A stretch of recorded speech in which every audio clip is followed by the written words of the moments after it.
Imagínate que es tu primer día en el gimnasio o querés arrancar a entrenar en casa. Seguramente te sentirás perdido y no sabrás por dónde empezar.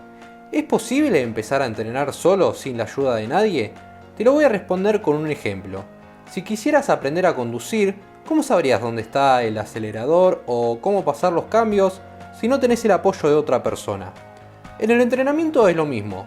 Sin la ayuda de un profesional o una persona que tenga los conocimientos necesarios, quizá te estés salteando premisas básicas que todos deberíamos saber a la hora de entrenar. Creo necesario en los tiempos que corren, en donde por distintos motivos las personas deciden autoentrenarse, que la gente adquiera conocimiento de calidad, dejando de lado los métodos supuestamente rápidos y atajos inexistentes que nos vende la industria del fitness. Por eso a continuación vamos a ver una serie de principios básicos para aplicar y poder organizar nuestros entrenamientos.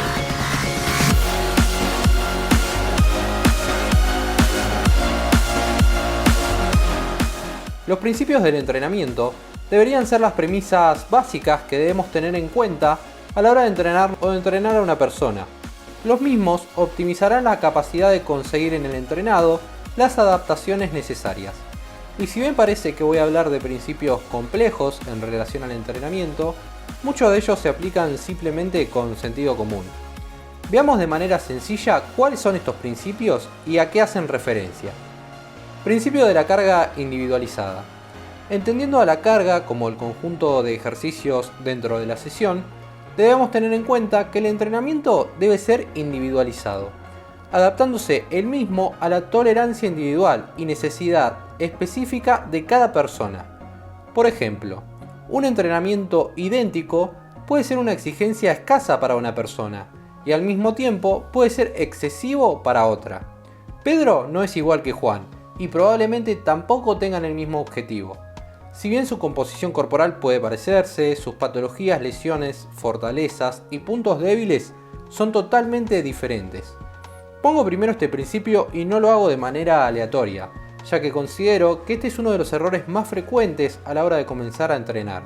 Copiando y pegando rutinas de internet, alejándose muchísimo de lo que sería un entrenamiento ideal, rompiendo así con principios de entrenamiento que veremos a continuación.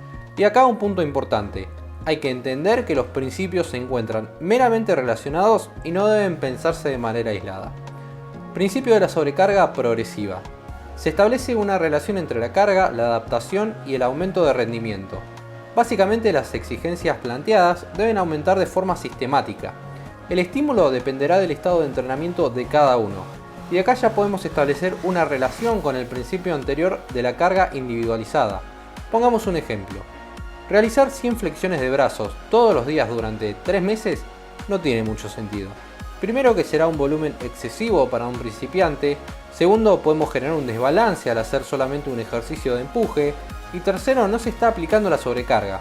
Es siempre el mismo movimiento, con la misma intensidad y la misma cantidad de repeticiones.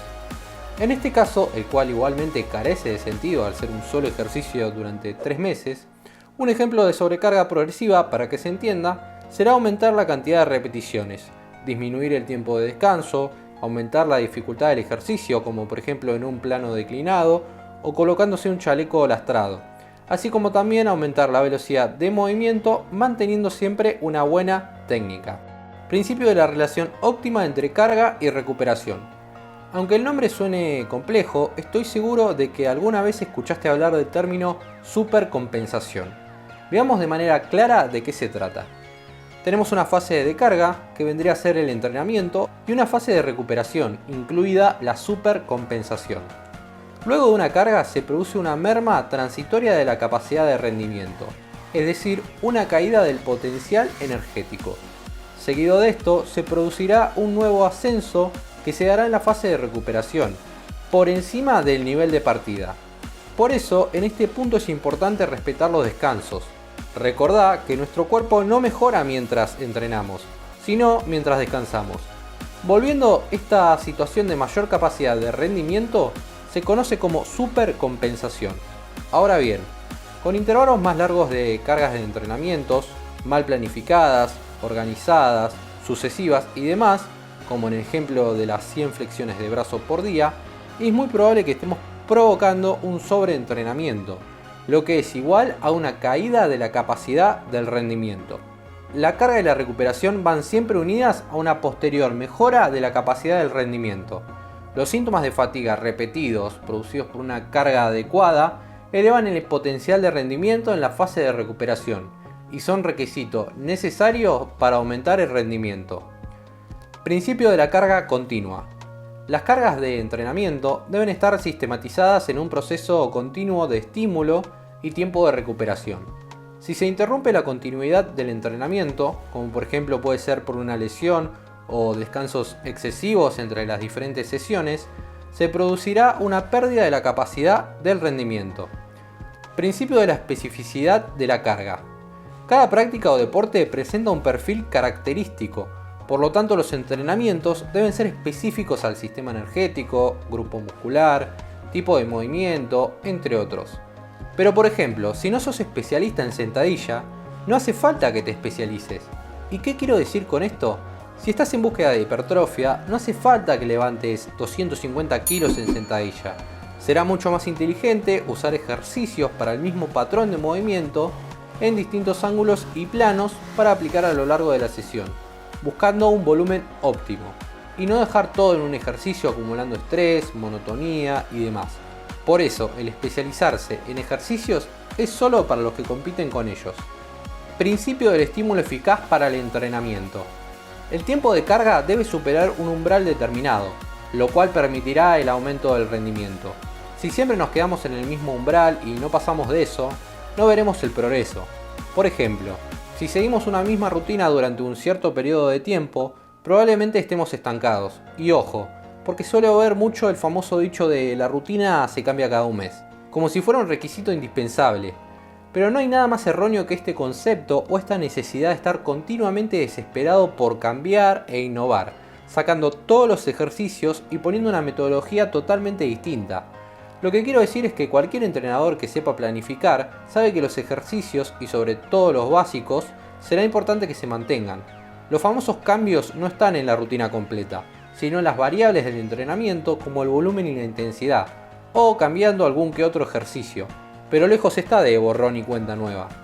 Los ejercicios son la parte más básica de una rutina. Lo más complejo de la misma está en modificar, por ejemplo, la intensidad y saber que el individuo tiene el estímulo necesario para que se produzcan adaptaciones.